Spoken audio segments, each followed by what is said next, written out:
संपूर्ण श्री रामचरितमानस के चौथे एपिसोड में आपने मानस मर्मज्ञ डॉक्टर कुमार विश्वास जी से संसार की विविधता के विषय में जाना। अगले एपिसोड में समझिए विवेक की जागृति का महत्व और गोस्वामी तुलसीदास जी के दैन्य भाव का मार्मिक वर्णन। आइए चलते हैं श्री रामचरितमानस की भाव रस संगीत यात्रा पर। मंगल भवन मंगलहारी प्रभु सुदशरथ अजिर बिहारी। जय जय सीताराम। पूज्यपाद गोस्वामी तुलसीदास जी महाराज द्वारा सृजित श्री रामचरितमानस की इस भाव रस यात्रा के 5वें पुष्प चरण में अर्थात 5वें एपिसोड में मैं आप सबके हृदयस्थ राघवेंद्र राम को सादर प्रणाम करता हूं। आइए आगे की यात्रा प्रारंभ करते हैं। गोस्वामी जी कहते हैं, अस विवेक जब देई विधाता तब तज दोष गुण ही मनुराता। काल स्वभाव करम बरियाई भले प्रकृति बस चुकई भलाई। गोस्वामी जी कहते हैं कि विधाता जब हंस सा विवेक देते हैं तभी हमारा मन दोषों को छोड़कर गुणों में अनुरक्त हो जाता है, किंतु काल स्वभाव और कर्म की प्रबलता से साधु चरित्र व्यक्ति भी माया के वशीभूत होकर कभी कभी भलाई करने से चूक जाता है। स्वयं ब्रह्मा जी जिसे हंस के समान विवेक देते हैं, सद्बुद्धि देते हैं, उसका मन सभी दोषों को त्याग कर गुण में लग जाता है और गुण प्राप्ति में लग जाता है।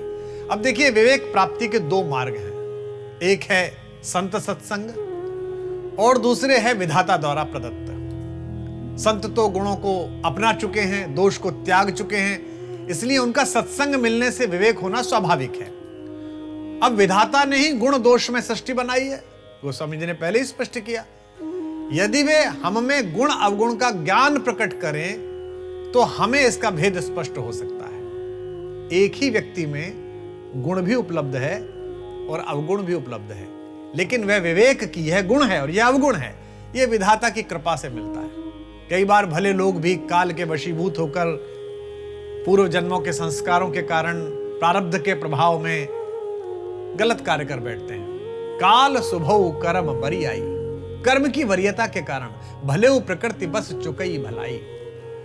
उसका निवारण भी गोस्वामी जी ने उत्तरकांड में दिया है, काल धर्म नहीं व्यापहि ताही रघुपति चरण प्रीति अति जाही। अर्थात काल का ये जो धर्म है ये उसको परेशान नहीं करेगा जिसकी जो प्रीति है, जिसका जो प्रेम है वो भगवान के श्री चरणों में है। राम के चरण में रति हो जाने पर काल और स्वभाव का जो दोष है वह भी हमें दूषित नहीं कर सकता, ऐसा गोस्वामी जी बताते हैं। सो सुधारे हरिजन जी मिले ही दलि दुख दोष बिमल जसु देहि। कलौ करहि भल पाई सुसंगु मिटई न मलिन स्वभाव अभंगु। पूज्यपाद कहते हैं कि जैसे भले लोग भूलवश जो चूक करते हैं उसे भगवान के भक्त हरिजन उसे सुधार कर वे संतजन दुख दोष को मिटाकर उन लोगों को सुयश प्रदान करते हैं, ऐसे ही दुष्ट जन भी उत्तम संग पाकर भलाई करते हैं। परंतु यह भी सत्य है कि उनका कभी न भंग होने वाला मलिन स्वभाव पूरी तरह मिटता नहीं है। सारी सृष्टि में गुण दोष सने हुए हैं, मिले हुए हैं। ना तो सृष्टि पूरी तरह गुणों से भरी हुई है, ना दोष से भरी हुई है। ऐसे में सबको अपना मानकर उनके दोष का परिहार केवल संत करते हैं। जो खल जन हैं वह भी सज्जन के संग में पड़कर सही हो जाते हैं और अच्छे कर्म के मार्ग पर चलने लगते हैं, किंतु उनका स्वभाव पूरी तरह बदलता नहीं है। हमारे यहाँ एक लोक उक्ति भी है, चोर चोरी से जाता है, हेरा फेरी से नहीं जाता। आपने देखा होगा कि किसी जगह पर जाते समय, किसी स्थान पर जाते समय, किसी व्यक्ति से मिलते समय आपको ऐसा लगता है कि यहां मैं पहले भी आया था। पश्चिम वाले इसे डेजाबू कहते हैं, पर उनके पास इसका कोई सांस्कृतिक उत्तर नहीं है। जिस देश में हमने आपने जन्म लिया उसके पास इसका सांस्कृतिक उत्तर है। आप भी विश्व के कई देशों में गए होंगे, मैं स्वयं विश्व के अनेक देशों में गया।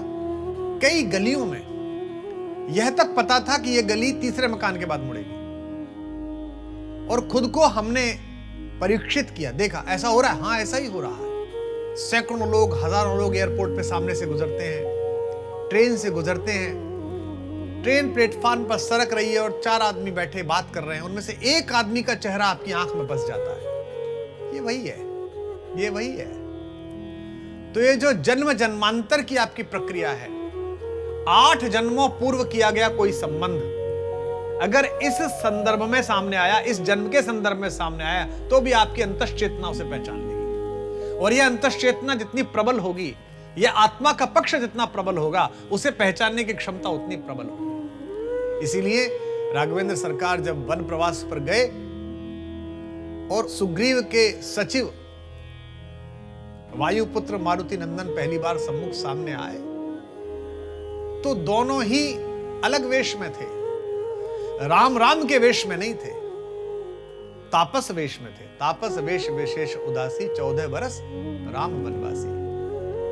और मारुति नंदन हनुमान वे ब्राह्मण के वेश में थे, मंत्री के वेश में थे, लेकिन दोनों ने एक दूसरे को पहचान लिया, क्योंकि एक तो स्वयं परमात्मा है और एक परमात्मा को प्रतिपल अंश अंश में धारण करने वाली पवित्र आत्मा है। दोनों ने एक दूसरे को पहचान लिया। यह जो काल का और यह जो अज्ञान का आवरण जितना गहरा होगा, अंतर की दृष्टि उतनी ही बाधित होगी। इसे सामान्य रूप से समझिए, आंखें जितना देख पाती हैं, इनके ऊपर एक महीन सफेद कपड़ा लगा दिया जाए तो देख तो पाएंगी कि कौन सामने से गया, कौन सामने से नहीं गया, लेकिन पूरा नहीं देख पाएंगे। अब इस महीन कपड़े के बजाय एक काला मोटा कपड़ा लगा दिया जाए तो आंखें बिल्कुल अनुभव नहीं कर पाएंगी। बस ये श्वेत आवरण और कृष्ण आवरण का अंतर है। श्वेत आवरण आत्मा का है, जो जन्म का है, जन्म बदल गया है, 7 पर्दे हो गए हैं, और यह काला आवरण अज्ञान का है। तो गोस्वामी जी कहते हैं कि पहचान तो सकते हैं अगर आत्मा के अंदर वो संतों द्वारा प्रदत्त विवेक हो, अन्यथा वेश के कारण बड़ी दुविधा होती है। जगत वेश से तय करता है। बशीर बद्र साहब एक बहुत बड़े कवि हैं, उनकी पंक्तियां हैं, यहां लिबास की कीमत है आदमी की नहीं। हमारे बहुत बड़े शायर हुए गालिब, वो तत्कालीन भारतीय सम्राट बहादुर शाह जफर के एक मुशायरे में बुलाए गए। घर से उठे और चले गए, क्योंकि शेर कहते थे, कविताएं लिखते थे, फकीर आदमी थे। दरवाजे पे द्वारपालों ने रोक लिया, कहा कि कहाँ जा रहे हो? बोले वो सम्राट ने बुलाया है। बोले तुमको बुलाएगा सम्राट? क्या कपड़े पहनने के, भागो यहां से। चले गए। घर जाकर सम्राट के द्वारा दी गई बहुत पुरानी एक अच्छी सी शेरवानी जिस पर सोने चांदी का काम था वो पहना, उनके द्वारा दी गई जो पगड़ी है वो बांधी, एक चांदी की छड़ी उठाई, जूते अच्छे पहने और फिर पहुंच गए। जैसे ही पहुंचे दरबार ने तुरंत दरवाजा खोल दिया, हुजूर आइए आइए आइए। अंदर चले गए। जब खाना पहुंचा तो वो जो दिए गए थे वहां मिष्ठान, वो उठाकर अपने कपड़ों पर मलने लगे। जो पेय दिया गया था उसे जेब में डाल लिया। तो बहादुर शाह जफर ने कहा, उसने कहा गालिब साहब ये क्या करते हैं? तो बोले साहब यही आए हैं यहाँ, इन्हीं को खिला रहा हूं, हम तो आए नहीं है।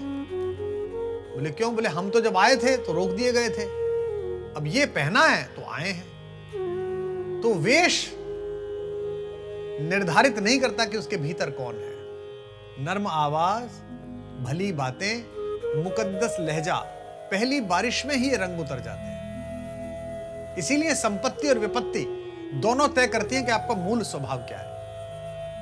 और संपत्ति और विपत्ति में अगर आपका मूल स्वभाव नहीं बदला तो फिर आप ईश्वरीय अंश हैं। सूर्य जब सुबह ही सुबह प्रकट होते हैं भगवान भुवन भास्कर, तो तांबे के रंग के होते हैं। सबसे पहले उनका रथ लेकर अरुण आते हैं, उनके सारथी, सुबह की बेला में।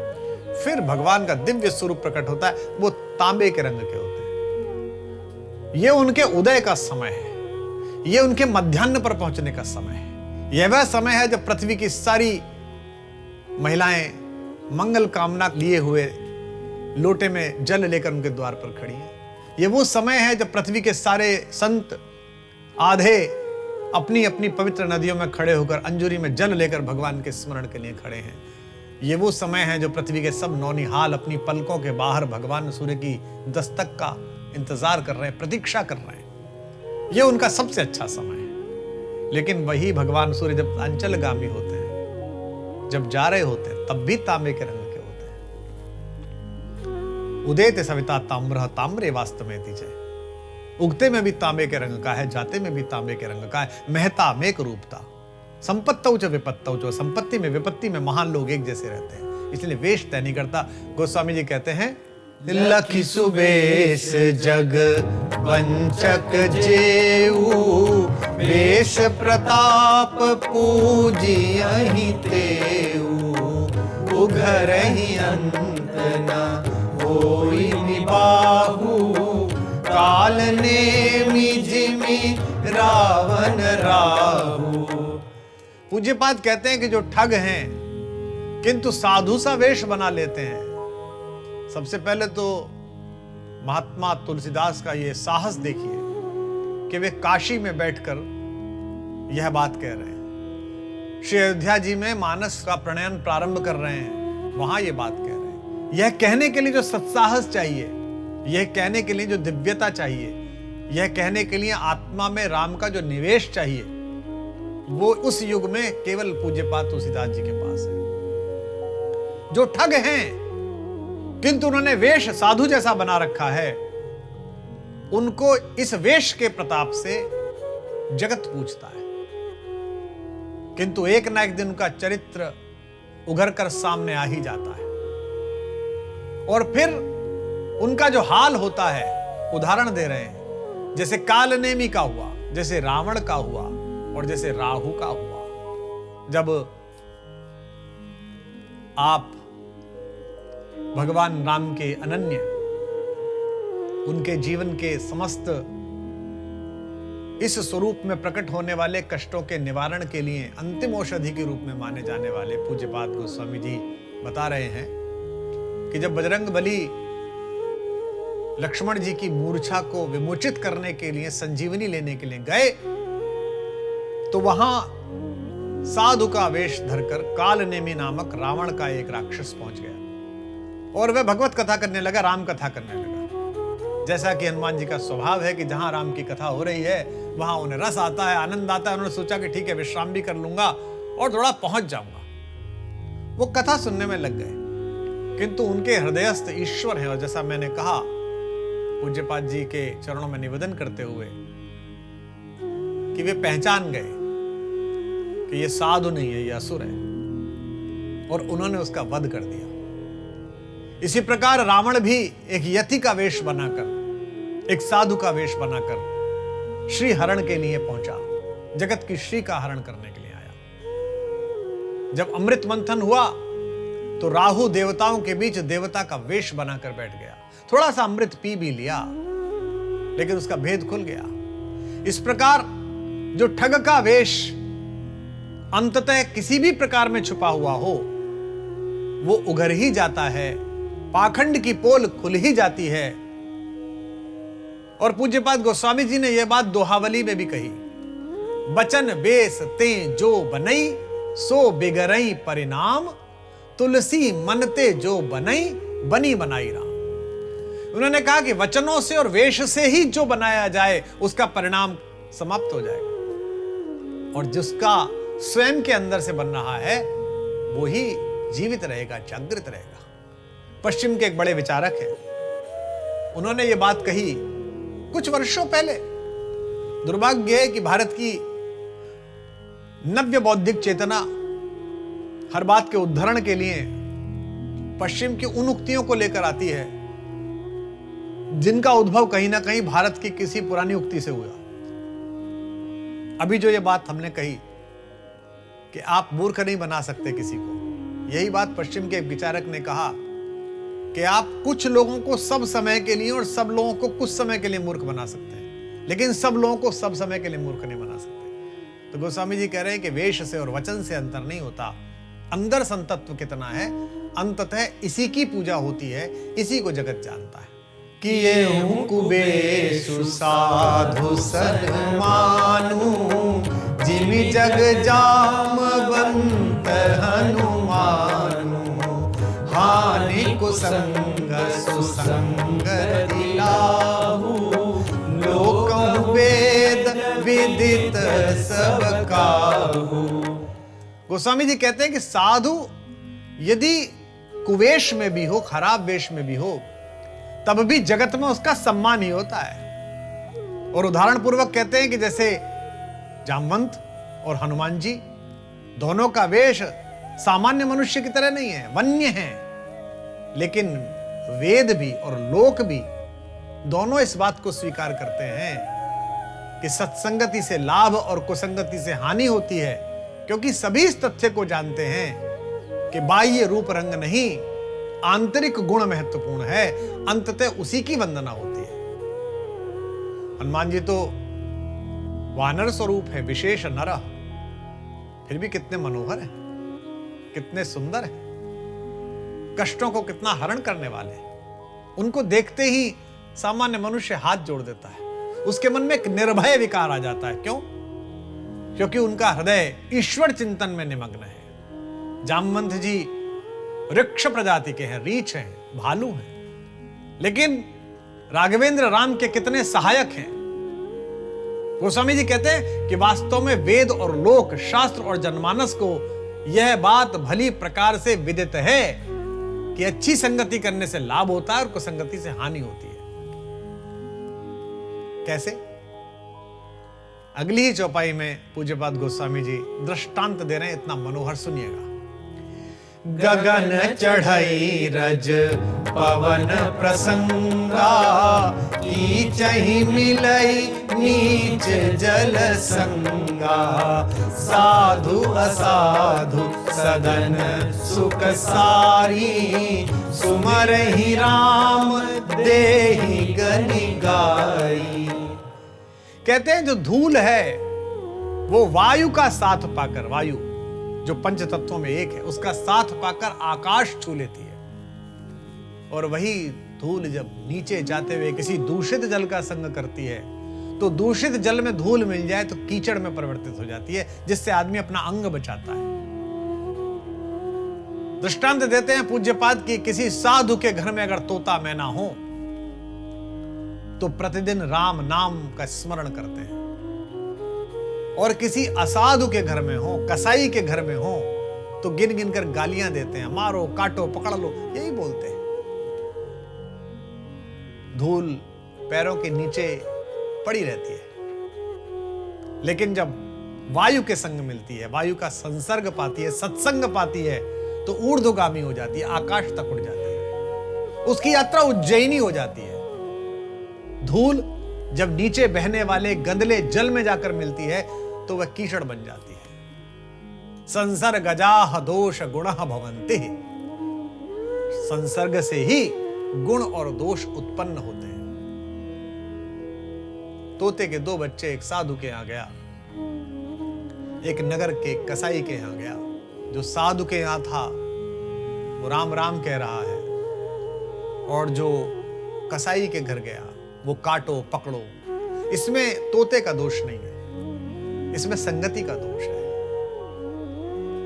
निवेदन करते हैं पूज्यपाद, धूम कुसंगति तारिख होई, लिखिय पुराण मंजुमसी सोई, सोई जल अनल अनिल संघाता, होई जलद जग जीवन दाता। सत्संग और कुसंग का अंतर कितना स्पष्ट रामचरितमानस में है। पूज्यपाद कह रहे हैं कि कुसंगति पाकर धुआं कालिख में परिवर्तित हो जाता है, और वही धुआं जब सुसंग पाता है तो स्याही में परिवर्तित हो जाता है, जिस स्याही से पुराण लिखे जाते हैं, मसी में परिवर्तित हो जाता है।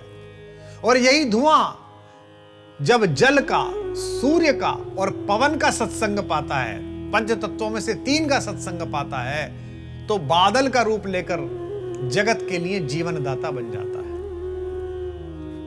यह जो बादल का प्रतीक है यह अद्भुत है। धुआं घर की दीवार पर जम जाता है तो ऐसा लगता है कालिक लग गई है, लेकिन आज तो नई तकनीक आ गई।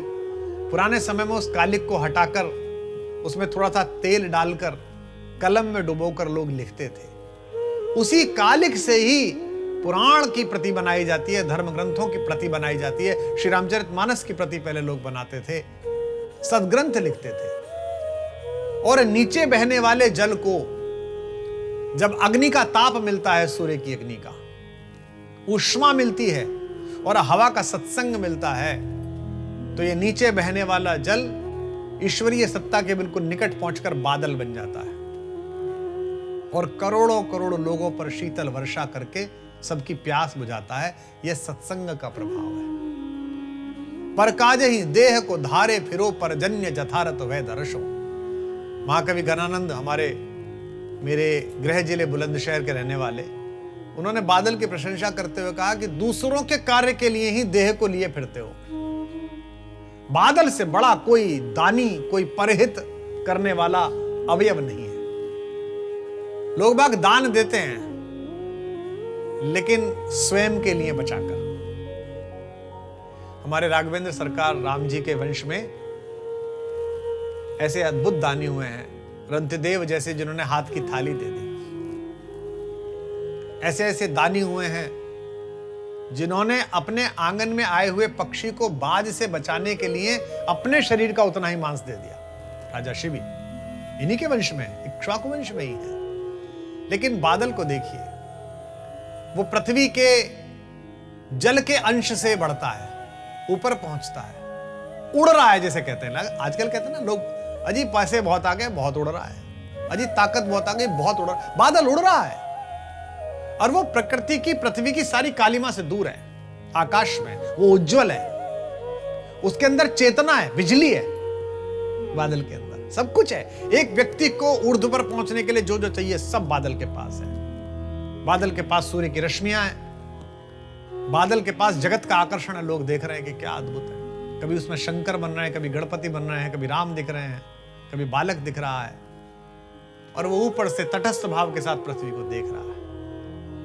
लेकिन जैसे ही पृथ्वी के किसी कोने पे पहुंच को उसे पता चलता है कि यहां पृथ्वी जल रही है, इनको पानी की जरूरत है, पानी नहीं मिला तो ये वनस्पति मर जाएगी, पानी नहीं मिला तो ये प्रजाति मर जाएगी, पानी नहीं मिला तो ये बच्चा मर जाएगा, वो अपने पूरे अस्तित्व को पिघलाकर बरस जाता है। अपने सर्वस्व को न्योछावर करके जगत का मंगल कर देने वाला बादल है। इसलिए देवताओं के राजा इंद्र का प्रिय है। ग्रह भेषज जल पवन पट, पाई कुजोग सुजोग, होई कुबस्तु सुवस्तु जग, लखई सुलक्षण लोग।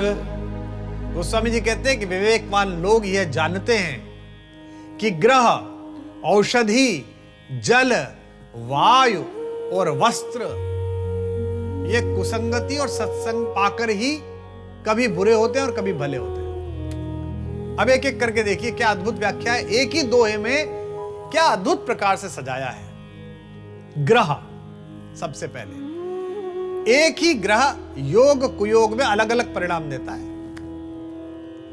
ज्योतिष एक महान विद्या है, उसके आचार्यों के पास आप जाइए, वो आपको बताएंगे। ये आपके यहां राहु बैठ गया, बुरा होगा आपका, और राहु यहां बैठ गया, अब आपका अच्छा होगा।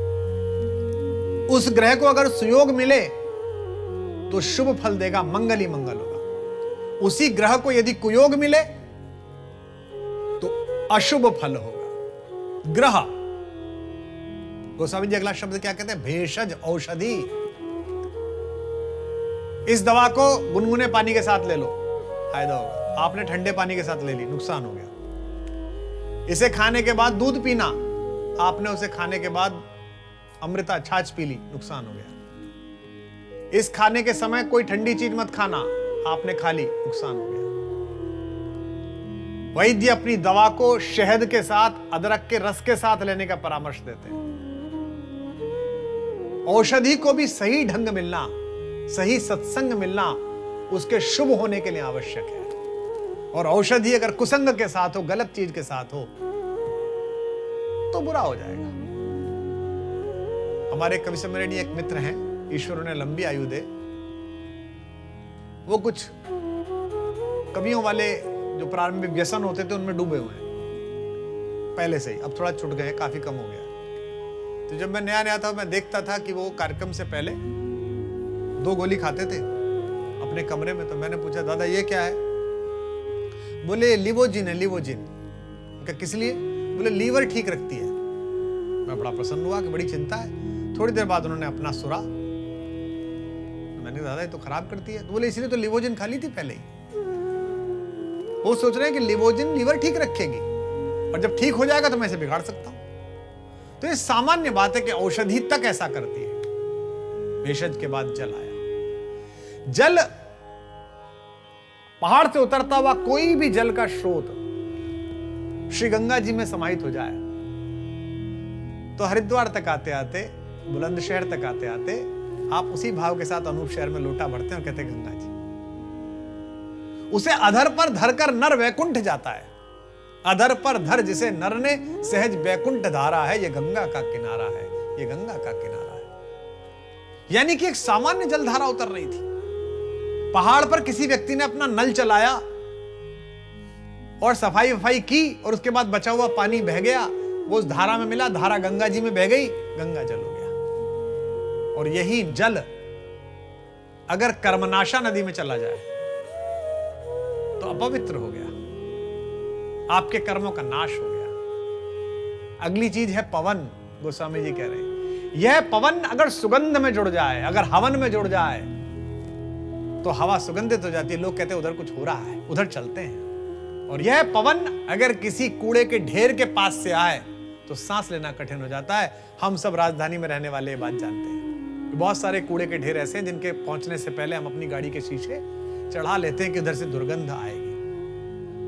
पट, कपड़ा, उसमें भी संग और कुसंग का असर दिखाई देता है। कपड़े में अगर आप कोई ऐसा चीज लगा दें जो फटी हुई हो, खराब हो, रंग खराब हो, तो वो अशुभ का संकेत देगी।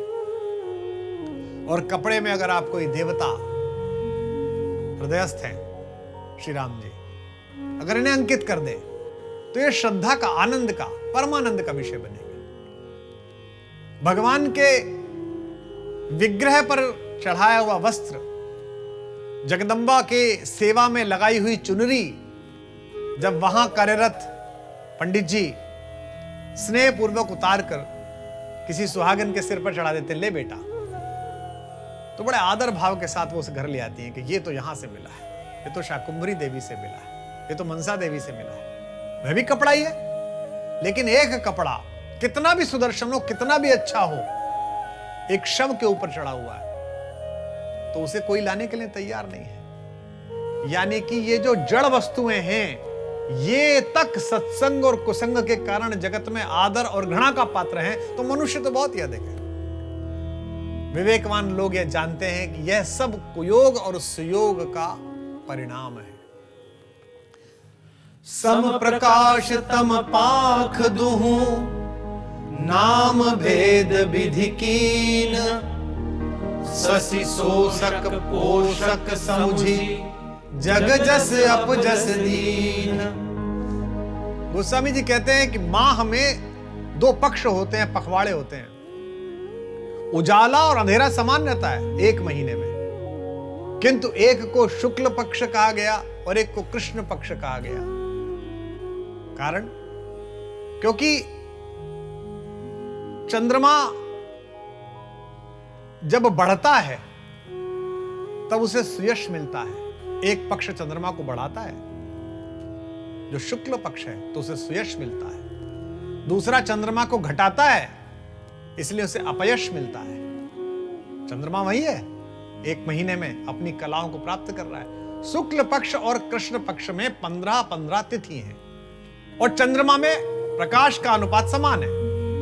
लेकिन शुक्ल पक्ष शशि अर्थात चंद्रमा का पोषक है, उसे बढ़ाने वाला है, तो उसे प्रशंसा मिली। और जो कृष्ण पक्ष है वो चंद्रमा को घटाने वाला है, तो उसे अपयश मिला। इसलिए स्मरण रहे, आपका होना या आपकी संगति अगर किसी के प्रकाश को कम करने में खर्च हो रही है तो जगत में आपको अपयश मिलेगा, और आपका होना अगर किसी के प्रकाश को द्विगुणित करने में, बढ़ाने में, अगणित करने में है तो आपको इसका फल मिलेगा। कल वंदना करते हुए भी गोस्वामी जी ने यही कहा था कि दूसरे के गुण को बढ़ाने का काम जो करते हुए संत हैं और 1000 आंखों से दूसरे के अवगुण ढूंढने का जो काम करते हैं वे खल है। जड़ चेतन जग जीव जत सकल राममय जानी, बंदौ सबके पद कमल सदा जोरि जुग पानी। क्या अद्भुत है। पूज्यपाद गोस्वामी जी कहते हैं कि इस जगत के सभी जड़ चेतन जीवों को राममय जानकर, सिया राममय सब जग जानी, उनको जानकर मैं सबके चरण कमलों में हाथ जोड़कर वंदना करता हूं। यह विनम्रता, यह त्वदीयता, यह निवेदना, यह किसी संत में ही हो सकती है। यह सब जगत, सकल जगत राममय है, उनके अलावा द्वितीय कोई वस्तु, दूसरा कोई तत्व ही नहीं है। जैसे मिट्टी के घड़े में, मिट्टी के गमले में, मिट्टी के खिलौने में अंत में मिट्टी है और इस शरीर में भी मिट्टी है, वैसे ही सृष्टि में सब कुछ राममय है। इसीलिए आपने देखा होगा बहुधा हमारे संत शरीर की तुलना घट से करते हैं। समुद्र में, नदी में डूबा हुआ जो घड़ा है उसको लगता है उसका अपना अस्तित्व है इतने पानी का, लेकिन उसको यह ज्ञात नहीं है कि ये चारों तरफ मिट्टी है। एक बड़ी लहर आएगी, नीचे किसी पत्थर पर टकराएगा, किसी किनारे पर टकराएगा और अंदर का जो जल है वो बाहर के जल में विलीन हो जाएगा। अब इस बाहर के जल में ढूंढा नहीं जा सकता कि वो अंदर का जल कहां गया। एक लहर आती है और कुछ बचता नहीं है, सब में राम विद्यमान है। इसलिए गोस्वामी जी सबकी वंदना करते हैं। देव दनुज नर नाग खग प्रेत पितर गंधर्व, बंदौ किन्नर रजनिचर कृपा करहूं अब सर्व। सबकी वंदना करते हैं, देवों की, दैत्यों की, मनुष्यों की, नागवंशियों की, पक्षियों की, प्रेतों की, पितरों की, गंधर्वों की, किन्नरों की और यहां तक कि निशाचरों की भी। वे सबको प्रणाम करते हैं और कहते हैं आप सब मिलकर मुझ पर कृपा करिए कि मैं भगवान राघवेंद्र का, भगवान राम जी का यह विमल यश गा सकूं। आकर 4,84,000 जाति जीव जल थल नभ बासी, सिया राममय सब जग जानी, करऊं प्रणाम जोरि जुग पानी। कहते हैं 84 लाख योनियों में 4 प्रकार के जीव, स्वेदज, अंडज, उद्विज और जरायुज, जल, पृथ्वी और आकाश में रहते हैं। मैं उनसे व्याप्त संपूर्ण जगत को सीताराममय मानता हूं। यह सब जगत कैसा है? सीताराम गुणग्राम पुण्यारण्य। यह सीताराम के पुण्य से भरा हुआ अरण्य है। संसार में 4 प्रकार के जीव 84 लाख योनियों में जल, थल और नभ में निवास करते हैं। ये 4 प्रकार के जीव कौन से हैं? भारतीय मनीषा मानती है कि जरायुज, जो जरायु अर्थात झिल्ली से पैदा होते हैं, जैसे पशु, मनुष्य, ये जरायुज है। अंडज, नाम ही स्पष्ट कर रहा है, जो अंडे से पैदा होते हैं। इनमें जल के प्राणी भी हैं, थल के भी हैं, सांप भी है, मगरमच्छ भी है। स्वेदज, जो पसीने से, गर्मी से उत्पन्न होते हैं, वातावरण के बनने से पैदा होते हैं। मच्छर, जुएं, खटमल, ये सब स्वेदज कहे गए हैं। उद्विज, बीज अर्थात शाखा से जो पैदा होते हैं, वृक्ष हैं, पौधे हैं। ये 4 प्रकार के जीव अपने कर्मों के वशीभूत, कर्म का फल भोगते हुए 84 लाख योनियों में से किसी न किसी में जन्म लेते रहते हैं। ये निरंतर क्रम है।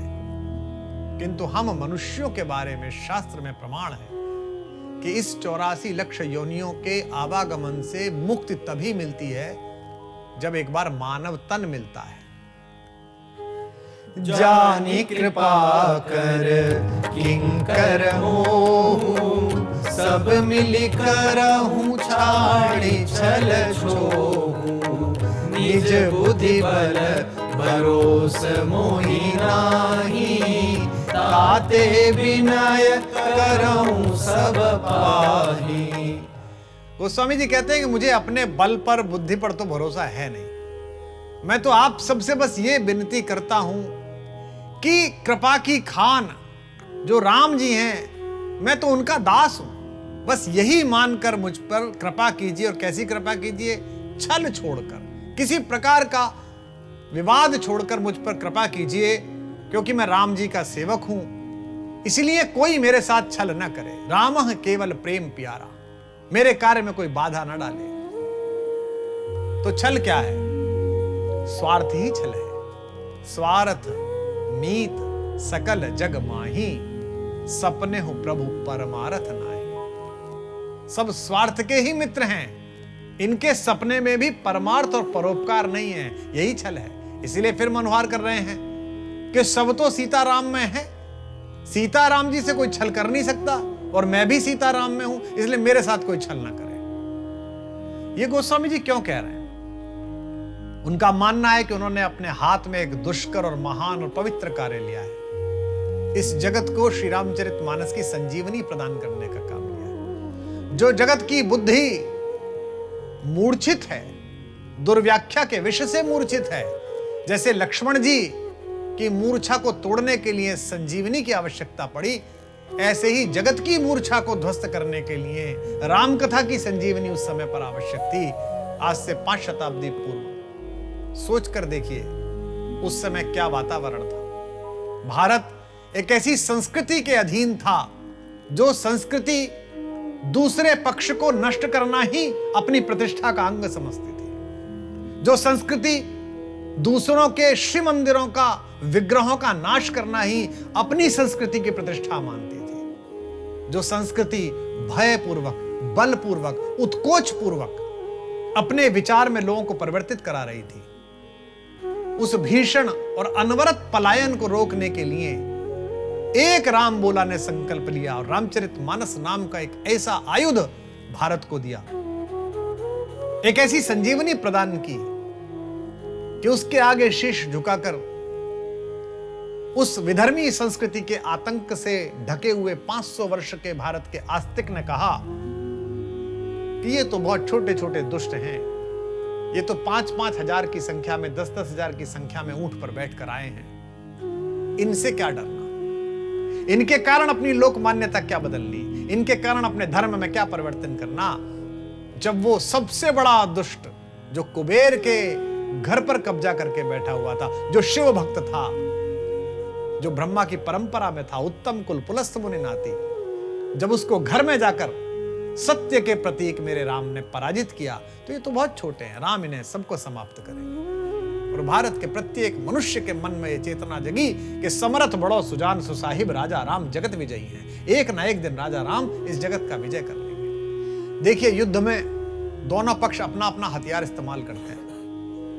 हमारे यहां जो तलवार थी उसमें एक तरफ धार होती थी, जो विधर्मी लड़ने के लिए आए उनके पास जो तलवार थी उसमें दोनों तरफ धार थी और आगे चाकू बना हुआ था, दोनों तरफ काम करती थी। कुछ लोग भारत में लड़ने के लिए बारूद लेकर आए, हथियार हथियार से लड़ा, शस्त्र शस्त्र से लड़ा, अस्त्र अस्त्र से लड़े, राजा राजा से लड़े, लेकिन जब विचार से विचार की लड़ाई आई तो एक संत खड़ा हुआ, एक विचारक खड़ा हुआ जिसका नाम पूज्यपाद गोस्वामी तुलसीदास है, जिन्होंने चुपचाप चित्रकूट में बैठकर, अयोध्या जी में बैठकर, वाराणसी में बैठकर श्री राम जी का चरित्र लिखा लोक भाषा में, और वो पुस्तक आई और युद्ध का मैदान बदल गया। लोगों के मन में आस्था आ गई कि कोई रावण नहीं बिगाड़ सकता। ये दिल्ली में बैठा हुआ रावण बहुत छोटा रावण है, जब लंका में बैठा हुआ रावण मेरा धर्म खंडित नहीं कर पाया तो ये क्या करेगा। ये कुछ वर्ष का है और वो हुआ, 1000 वर्ष लगे, लेकिन वो आसुरी शक्ति नष्ट हुई। भारत पराधीनता के कलमश से, कलंक से, अंधकार से बाहर निकलकर प्रकाश की यात्रा पर निकला और आज विश्व उस प्रकाश की पहली झलक देख रहा है, इस शताब्दी में देख रहा है। गोस्वामी जी कहते हैं दुष्कर कार्य ले लिया है, मेरे मन में सीताराम जी हैं, आप उनसे छल मत करिए, मुझसे छल करिए, लेकिन मेरे मन में जो सीताराम है उनसे छल मत करिए। और मैंने काम क्या लिया है? दुष्कर लिया है। करन चहऊं रघुपति गुण गाहा, रघुमति मोरि चरित अवगाहा, सूजन एकहु अंग उपाऊ, मन मति रंक मनोरथ राऊ। गोस्वामी जी कहते हैं करन चाहूं, क्या करना चाहता हूं, क्यों इतनी आपकी मैं प्रार्थना कर रहा हूं, क्यों इतनी चापलूसी कर रहा हूं? मैं रघुनाथ जी के गुणों का वर्णन करना चाहता हूं। करन चाहूं रघुपति गुण गाहा, लेकिन उनका चरित्र तो अथाह है और मेरी बुद्धि छोटी है। महाकवि कालिदास जी रघुवंशम में कहते हैं कच अल्प विषयामति वच सूर्य प्रभवो वंश। कहां सूर्य का वह वंश और कहां मैं? क्वच सूर्य प्रभवो वंश क्वच अल्प विषयामति। राम जी के गुणों का वर्णन मैं कर पाऊं, मुझे ऐसा उपाय नहीं सूझता। मेरा मनोरथ कैसा है? मेरी इच्छा तो राजा बनने की है और मेरी बुद्धि भिखारी के समान है, रंग के समान है, कंगाल के समान है। मति अत्यंत छोटी है, बुद्धि बहुत छोटी है और राम जी का चरित्र अथाह है। लघु मति मोरि चरित अवगाहा। छोटी सी मति से किस चरित्र का अवगाहन करना चाहता हूं जिसकी कोई थाह नहीं है, जिसकी कोई सीमा नहीं है। कहां तो सूर्यवंश और कहां यह मेरी अल्प बुद्धि। रघुवंश से पंक्ति यात्रा कर कर पूज्यपाद गोस्वामी जी का स्पर्श पाकर कंचन बन रही है। यह तो ऐसा ही होगा कि कोई व्यक्ति कागज की डोंगी बनाकर, नाव बनाकर एक दुर्लंघ सागर को पार करने के विषय में सोचे। कहते हैं मुझे कविता के जितने भी अंग हैं, रस, छंद, अलंकार, रीति, गुण, दोष, प्रतिभा, व्युत्पत्ति, अभ्यास, किसी का ज्ञान नहीं है। काव्य प्रतिभा ही नहीं है, काव्य की शक्तियां नहीं पता, अभिधा, लक्षणा, व्यंजना, कविता विवेक एक नहीं मोरे। कविता का विवेक तो मेरे पास है ही नहीं और मैं क्या करने बैठ गया हूं? महाकाव्य लिखने बैठा हूं। किस पर? विश्व की सबसे बड़ी योजना पर जो ईश्वर ने बनाई है, स्वयं को प्रकट किया पृथ्वी पर। मेरी अभिलाषा, मेरा मनोरथ तो राजा बनने का है, राजा रामचंद्र का गुणगान करने का है, लेकिन मति एकदम रंक जैसी है, गरीब है। उसके पास राम कथा कहने की न योग्यता है न कौशल है। यह सब गोस्वामी जी की अद्भुत विनम्रता है। अन्यथा कविकुल चूड़ामणि ने तो कविता इतनी अद्भुत करी है, इतनी अद्भुत रची है कि विश्व में उनके जोड़ का कोई कवि नहीं है। आप लोग इस बात का सौभाग्य प्रतिपल अनुभव कीजिए। बड़ी विनम्रता के साथ विश्व की सारी भाषाओं को माता मानते हुए मैं ये कह रहा हूं, विश्व की किसी भाषा में एक भी कवि ऐसा नहीं है जो शीत में, उष्ण में, 6 ऋतुओं में, महाद्वीपों में प्रतिपल 365 दिन 24 घंटे गाया जाता हो। एकमात्र पूज्यपाद गोस्वामी तुलसीदास जी हैं जो 24 घंटे गाए जाते हैं। सुबह भारत में दिन निकलता है, हमारे यहां मानस पाठ प्रारंभ होता है। रात्रि में संध्या होती है, हमारे यहां श्री रामचंद्र कृपालु भजन बज रहा होता है। और उसी संध्या के बाद कैलिफोर्निया में दिन निकल रहा होता है, किसी सनातनी के घर फिर रामचंद्र कृपालु भजन प्रारंभ होता है। एकमात्र कवि जो 24 घंटे जिसका वाचन होता है। और उसकी विनम्रता देखिए, वो कह रहे हैं क्या? मति अति नीच ऊंची रुचि आछी, चाहियो अमियो जग जुरई न छाछी, छमी हहि सर्जन मोरि हिटाई, सुने हहि बाल बचन मन लाई। मेरी बुद्धि तो अत्यंत नीची है, नीच है, मति अति नीच। और इच्छा कैसी है? विशाल, समुद्र के से ऊपर तक जाते हुए हिमालय तक की इच्छा है। चाह अमृत की है और जगत में मैं छाछ का जुगाड़ नहीं कर पा रहा, छाछ की भी मैं योग्यता नहीं रखता। इसलिए कहते हैं आप सब सज्जन मेरे बाल वचनों को मन लगाकर प्रेम पूर्वक सुनेंगे और मेरी इस ढिठाई को, मेरी इस अहमन्यता को क्षमा कर देंगे। ये कौन कह रहा है? ये कवि कुल चूड़ामणि कह रहा है। विश्व का सबसे बड़ा कवि कह रहा है कि मैंने अपने मन के संसार में अमृत की कामना कर ली, अमृत की इच्छा पाल ली है, और मन के बाहर जो संसार है उसमें छाछ का भी जुगाड़ नहीं कर पाता। मांगे अमृत मिले न छाछ। मेरा मन, मेरी बुद्धि विषयासक्त है, सांसारिक उलझनों में फंसा हुआ हूं।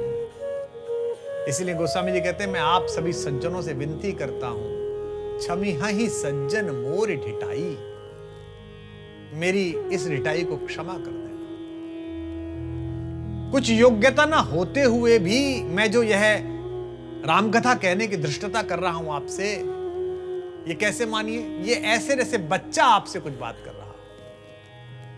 जब बच्चा कुछ बात कहता है और आपको पता होता है कि वो बालक है, तो आप उसकी बात को प्रेम पूर्वक स्वीकार करते हैं। जो कविता आपको हिंदी में कंठस्थ है, उसे बालक टूटी फूटी बोली में सुनाता है, तब भी आप आमोदित होते हैं। तो जगत के समस्त साधु तत्व के सम्मुख, जगत के सभी महत्वपूर्ण लोगों के सम्मुख गोस्वामी जी आयु के इस तीसरे पड़ाव को पूरे करने के बाद 70 के दशक में श्री रामचरितमानस का प्रणयन गोस्वामी जी ने किया। और उनकी विनम्रता देखिए, वो कह रहे हैं कि मुझे कुछ आता नहीं है। अगर उनको कुछ नहीं आता है तो हम जैसे तो है ही नहीं, हमारा तो जन्म ही नहीं हुआ। अगर उनको भी नहीं आता है, लेकिन विनम्रता है। और ये विनम्रता कैसी है? जितना जो भरा हुआ है उसमें उतनी कम छलकन है, जितना जो खाली है उतनी ही उसमें ज्यादा छलकन। गोस्वामी जी कहते हैं, जो बालक कहे तो तरी बाता, सुनहि मुदित मन पितु अरु माता, हंसी हहि क्रूर कुटिल कुविचारी, जे पर दूषण भूषण धारी। कहते हैं बच्चे जब तोतली भाषा में बोलते हैं तो माता पिता कितना ध्यान लगाकर उनकी बात सुनते हैं। बच्चा क्या बोल रहा है, उसका भाव क्या है, जरा भी रुष्ट नहीं होते, क्रोधित नहीं होते, प्रसन्न हो जाते हैं। ऐसे ही मुझ बच्चे को कविता करनी नहीं आती, यह विज्ञान या गणित का सूत्र क्यों नहीं बोलता, यह आप ना सोचें। यह तो अपने बालक की, बालिका की तोतली भाषा पर अति प्रसन्न होते हैं, जैसे घर के लोग, कि बच्चा चलो बोलने लगा। गोस्वामी जी स्वयं को सबके सामने एक अकिंचन बालक के रूप में प्रस्तुत कर रहे हैं और बाल विनती कर रहे हैं, अबोध विनय कर रहे हैं।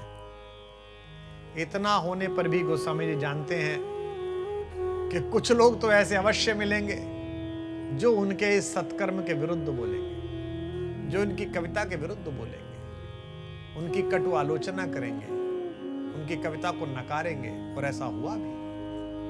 प्रारंभ में दास ने निवेदन किया कि कैसे काशी में पूज्यपाद गोस्वामी जी के काव्य का विरोध उस समय के कुछ विद्वानों ने किया। आज भी हमारे विश्वविद्यालयों में स्वयं को तर्क शुद्ध बुद्धिजीवी के रूप में स्थापित करने के लिए बहुत सारे खल पूज्यपाद तुलसीदास जी पर उंगली उठाते रहते हैं। गोस्वामी जी ने यह कह दिया, गोस्वामी जी ने यह कह दिया। देखिए, इसे कालदर्शी कवि कहते हैं, इसे त्रिकालाभासी कवि कहते हैं। कि गोस्वामी जी को 500 वर्ष पूर्व इसका आभास था कि इन दुष्टों की परंपरा भी बचेगी, इसलिए उन्होंने कहा, हंसी हाई क्रूर कुटिल कुविचारी। मुझ पर कौन हंसेंगे? क्रूर हंसेंगे, कुटिल हंसेंगे और कुविचारी हंसेंगे। और ये लोग कौन है? जे पर दूषण भूषण भारी, दूसरे का दोष ही जिनका आभूषण है, वे कुटिल जिनके मन में कपट है, वे लोग मेरी कविता का परिहास करेंगे। क्योंकि ऐसे लोगों के पास अपनी कोई योग्यता तो होती नहीं है, उनकी निजी कोई शोभा तो है नहीं, वे तो दूसरों के दोष को ही अपना आभूषण मानकर धारण करते हैं। मैं जब छोटी कक्षा में पढ़ता था, शायद 7वीं क्लास में रहा हूंगा, तो ऐसे एक बालक के कुसंग में आ गया जो थोड़ा अभद्र था, अशालीन था। तो वो जो कमीज पहनकर आता था, जो माता पिता पहनाते थे, उसके 2 बटन खोल के रखता था। उस जमाने में, उस समय में बटन खोल के चलना थोड़ा पहचान थी दबंगई की। तो मुझे लगा कि इसको ये सब देखते हैं, सब इसको मार्ग दे देते हैं, कोई इससे भिड़ता नहीं है, और ये मेरा मित्र भी है तो मैं भी खोल लेता हूं। तो मैंने भी 2 बटन खोल लिए। तो मेरे संस्कृत के अध्यापक थे पंडित विष्णुदत्त शर्मा। मैं विज्ञान का विद्यार्थी हूं, लेकिन जितना भी संस्कृत थोड़ा बहुत गति हो पाई, थोड़ी बहुत, वो उन्हीं की कृपा से हुई। तो दोपहर की रेसिस हुई, मैं पानी पीने के लिए गया, 2 बटन खुले हुए थे, और उसी कमीज से मुंह पोंछते हुए सामने की तरफ से आ रहा था कि पृथ्वी तो पैरों के नीचे टलमल कर रही है, अब इसकी औकात क्या बची धरती की। तो मुझे गुरुदेव ने बुलाया, इधर आओ। मैं चला गया, थोड़ा सा डरा हुआ, ये भूल गया कि 2 बटन खुले हुए। उन्होंने सामने खड़ा किया और कुर्सी पर बैठे हुए सबसे पहले मेरे बटन लगाए, और बटन लगाकर बोले कि तुम ये बटन इसीलिए खोलते हो कि फलां लड़का, उसका नाम लिया, कि वो खोलता है, पकड़ लिया। मैंने कहा नहीं नहीं गुरुजी, नहीं इसीलिए खोलते हो बेटा, पर तुम्हें पता है कि वो बटन क्यों खोलता है? मैंने कहा नहीं। बोले इस स्कूल के 2000 बच्चों में रेखांकित होने के लिए उसके पास कोई योग्यता नहीं है, सिर्फ ये बटन 2 योग्यता है। तुम तो गाते भी अच्छा हो, तुम क्लास में भी टॉप करते हो, तुम गुरुजी के पुत्र हो, तुम रेड क्रॉस में भी काम करते हो, तुम स्काउट गाइड में भी कमांडर हो, पैनल इंस्पेक्शन होता है तो तुम वहां अभिनय करते हो, तुम में इतनी सारी योग्यता है, तो बटन खोलने की क्या आवश्यकता है? सभी पहचानते तुम्हें। कितनी सुंदर बात थी। तो जिनका आभूषण ही दूसरे का दूषण है, जिनके पास 24 घंटे यही है, उन्हें मेरी कविता अच्छी नहीं लगेगी, वे मेरी मजाक उड़ाएंगे, वे मुझ पर टिप्पणी करेंगे। गोस्वामी जी ये पहले ही कह गए थे, और देखिए कि आज 500 वर्ष बाद भी कई खल और उनके वंशज, चाहे वे राजनीति में हो, चाहे सामाजिक जीवन में हो, वो पूज्यपाद गोस्वामी जी पर प्रश्न उठाते हैं, और उनके माध्यम से मेरे राम जी पर प्रश्न उठाते हैं। कई तो ऐसे मूर्ख हैं कि जिनका नाम ही और उनके परिजनों का नाम ही इस पुस्तक से निकला है, उसके बाद भी प्रश्न उठाते हैं। नाम चंद्रशेखर और प्रश्न राम जी पर। स्वयं चंद्रशेखर आशुतोष ने सुन लिया तो कहीं के ना बचोगे, क्योंकि वे तो राम जी के भक्त हैं। उन्हीं से बात प्रारंभ हो रही कि नहीं प्रश्न जगत हित लागी, निज कवित के ही लागनी का, सरस हो अथवा अति फीका, जे पर भनिति सुनत हर्षाही, ते बर पुरुष बहुत जग नाही। ऐसी अद्भुत बात कही है दुनिया के सारे कवियों के लिए, जो भी कविता कहने की योग्यता रखते हो, मन रखते हो, उनके लिए अमृत पंक्ति है। निज कवित्त के ही लागन नीका, सरस होए अथवा अति फीका। अपनी रची हुई कविता किसे प्रिय नहीं लगती, चाहे वो सरस हो या फीकी हो, किंतु दूसरों की रचना सुनकर प्रसन्न वही होते हैं जो श्रेष्ठ व्यक्ति हैं, और ऐसे लोग संसार में बहुत कम हैं। बहुत सारे लोग अपनी कविताएं लेकर आते हैं, उन कविताओं में बहुत कुछ होता नहीं है, लेकिन उसके बाद भी वो चाहते हैं कि आप उस पर टिप्पणी करें। ये ऐसे ही है जैसे दुनिया में करोड़ों शिशु जन्म लेते हैं, लेकिन हर मां को अपना शिशु सबसे सुंदर लगता है।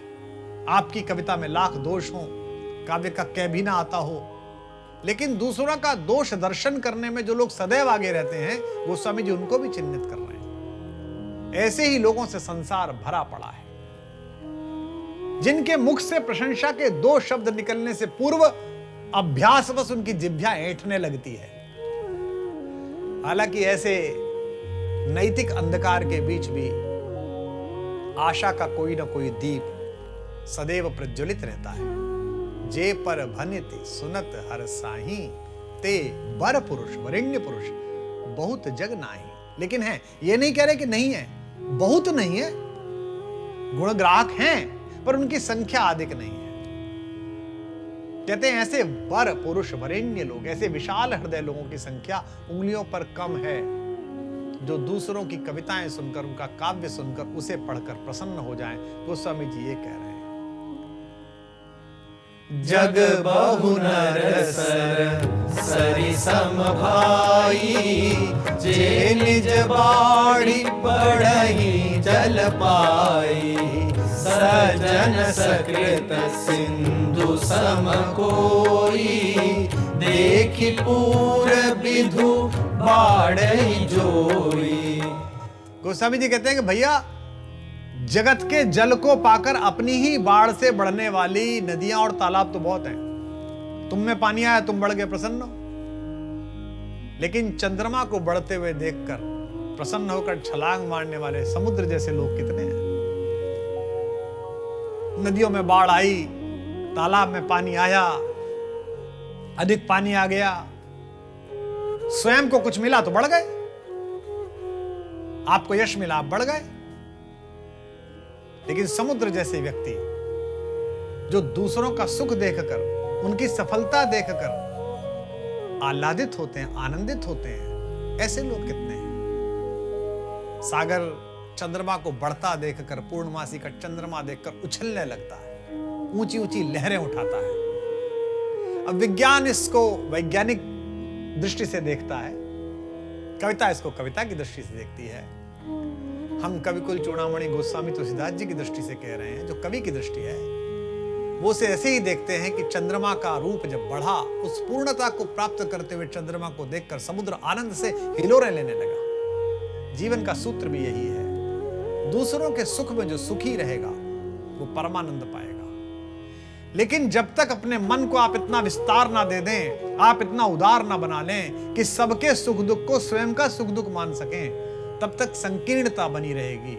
और भारत इस संकीर्णता के विरुद्ध सहस्त्रों वर्ष पहले घोष कर चुका है। और क्या, यह मेरा है, यह तेरा है, ये छोटे लोग सोचते हैं। अयम निजः परो वेति गणना लघु चेतसाम, जिनकी चेतना, जिनका चेतस अंश बहुत छोटा है, वो सोचते हैं। उदार चरिता नाम तो वसुधैव कुटुंबकम। आज ग्लोबल विलेज की बात चल रही है। पश्चिम कह रहा है ग्लोबल विलेज, ग्लोब एक विलेज के रूप में बन गया। आप तो विलेज तक ही पहुंचे हैं 2000 साल बाद, हम तो घर तक पहुंच गए थे लाखों वर्ष पहले। हम कहते हैं कि विलेज में तो फिर भी अलग अलग घर होते हैं, गांव में तो फिर भी प्रतिस्पर्धा होती है, गांव में तो फिर भी ईर्ष्या होती है, लेकिन घर में नहीं होती, भाइयों बहनों में नहीं होती, माता पिताओं में नहीं होती, सब एक साथ रहते हैं। इसलिए हमने वसुधैव कुटुंबकम कहा। आधुनिक हिंदी के महाकवि वाराणसी निवासी जयशंकर प्रसाद जी ने कामायनी में मन को लक्ष्य करते हुए संपूर्ण विश्व को यह संदेश दिया, औरों को हंसते देखो मनु, हंसो और सुख पाओ, अपने सुख को विस्तृत कर लो, सबको सुखी बनाओ। सुख और दुख की एक चादर है, उसको जितना तान लोगे उतना ही उसमें भरेगा। बहुत सारे लोग सुख की चादर को अपनी त्वचा पर चिपटाए हुए चलते हैं, उतना ही सुख आता है जितना त्वचा के नीचे है, और बहुत सारे उस सुख को फैला देते हैं और उस सुख के नीचे जगत का सुख स्थापित हो जाता है, तो परम सुखी रहते हैं। बहुत सारे लोग दूसरों के दुख की चादर के नीचे खड़े हो जाते हैं तो दुख कम हो जाता है। भाग छोट अभिलाष बड़, करूं एक विश्वास, पै हई सुख सुनि सुजन सब, खल कर हई उपहास। क्या दिव्य दृष्टि है गोस्वामी जी की। पूज्यपाद कह रहे हैं कि मेरी इच्छा तो बहुत बड़ी है, भाग छोट विश्वास बड़। मेरा भाग्य छोटा है, फिर भी मुझे पूरा भरोसा है, विश्वास है कि मेरे द्वारा कही गई इस राम कथा को सुनकर सज्जन लोग सुख पाएंगे और दुष्ट जन मेरी हंसी उड़ाएंगे। इसलिए राम की कहानी या राम के प्रति कोई खल वचन कहे तो सोचिए कि यह स्वयं खल है। और कई विद्वान संतों ने छोटे भाग के एक से अधिक अर्थ निकाले हैं। पूज्य श्री जानकीदास जी महाराज ने इसकी व्याख्या करते हुए कहा कि पूज्यपाद तुलसीदास जी का संभवतः मंतव्य यहाँ यह है कि मैं तो प्राकृत भाषा में, देशी बोली में रामकथा लिख रहा हूं और प्राकृत कवियों के बीच ही बैठने की योग्यता देती है। लेकिन बैठना कवियों के बीच नहीं है, बैठना भगवान वाल्मीकि और भगवान व्यास जैसे कवियों के बराबर में है, जो भगवत हो चुके हैं, कवि नहीं बचे। इसकी योग्यता कहां से लाऊं? कविता की चलो फिर भी कर लूंगा, लेकिन व्यास और वाल्मीकि वाली कतार में बैठूं कैसे करूं? पूज्यपाद बाबा हरिदास जी महाराज कहते हैं कि गोस्वामी जी कह रहे हैं कि मेरा भाग अर्थात पूर्व जन्मों का संचित पुण्य बहुत कम है और अभिलाषा कैसी है? राम यश गायन की है, जो बिना पूर्व जन्म के सत्कर्मों के मिलती ही नहीं है। कहा है सीधा सीधा, यह राम कथा कहना और यह सुनना दोनों संभव नहीं है। तो मैं कह पा रहा हूं यह सुकृत है, आप सुन पा रहे हैं यह भी सुकृत है। राम कथा रूपी सागर को गागर में भरने का कार्य दुष्कर तो है, फिर भी गोस्वामी जी एक कार्य करेंगे, क्योंकि पई हई सुख सुनि सुजन सब खल करे हई उपहास। जो सुजान लोग हैं, सुजन, वे इसे पाकर, वे इसे सुनकर आनंद लेंगे, अनंत सुख लेंगे। सुख सागर करुणा निधान दीन बंधु की कथा है, सज्जनों को सुख मिलेगा। और जो खल हैं, दुष्ट हैं, जिनके विरुद्ध यह कथा है, जिस कथा में इनका निर्मूल होना तय है, वे उपहास करेंगे, मजाक उड़ाएंगे। तो उड़ाए। गोस्वामी जी कहते हैं वो तो अपने स्वभाव को छोड़ेंगे नहीं, इसलिए कर ले मेरा उपहास, किंतु उससे भी मेरा हित होगा, मुझे कोई हानि नहीं होगी, लाभ ही होगा। पूज्यपाद गोस्वामी तुलसीदास जी को किस प्रकार लाभ पहुंचेगा, यही उनकी सकारात्मकता है। मेरे पूज्य गुरुदेव डॉक्टर कुंवर बेचैन जी ने एक कविता में कहा कि चोटों पे चोट देते ही जाने का शुक्रिया, पत्थर को बुत की शक्ल में लाने का शुक्रिया। जागा रहा तो मैंने कई काम कर लिए, ऐ नींद तेरे आज ना आने का शुक्रिया। आप किस प्रकार नकारात्मकता को सकारात्मकता में बदलते हैं, ये संत ही कर सकते हैं। और पूज्यपाद गोस्वामी तुलसीदास महाराज जैसे महान संत ने कैसे इन खल वचनों को अपनी योग्यता और अपनी सकारात्मकता में परिवर्तित किया है, इस प्रसंग पर हम कल पहुंचेंगे। आपने इस मनोयोग से इस राम रस यात्रा में भाग लिया, इसके लिए मैं आपके हृदयस्थ राघवेंद्र राम को प्रणाम करता हूं। जय जय सिया राम।